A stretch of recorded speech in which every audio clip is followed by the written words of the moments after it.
Hi అందరికీ praise lord. ఇదిగో నీ ఒక గాయము ఎవరికి తెలియదు అనుకున్నావు కదా.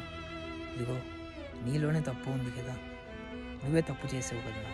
నువ్వే హత్తుకున్నావు కదా తప్పుని. నువ్వు హత్తుకున్న దానికోసము ఒక ప్రేమికుడు తన గాయాన్ని కూడా లెక్క చేయకుండా, తన శరీరాన్ని కూడా లెక్క చేయకుండా నువ్వే తప్పు చూసావు కదా. నీ యొక్క ప్రేమికుడు నువ్వు చూసిన దానికి, తన కళ్ళలోని, తన ముఖములోని గాయాలు పొందడానికి, తన శరీరం అంతా కూడా శిక్షను అనుభవించడానికి, నీకు రావలసిన మరణ శిక్షను తను పొందడానికి ఆ మహోన్నతుడు, సర్వాధికారి, లోకాలనికి అధిపతి ఒక దేవుడు, సైన్యములకు అధిపతి అయిన నీ కొరకు జన్మించి ఉన్నాడు. నీ కోసము ప్రాణం పెట్టడానికి సిద్ధంగా ఉన్నాడు. నువ్వు ఇప్పటికీ కూడా అవివేకతనముతోని దేవునిది విశ్వాసం లేకపోతే నీ బ్రతుకు వ్యర్థము. ఆమేన్.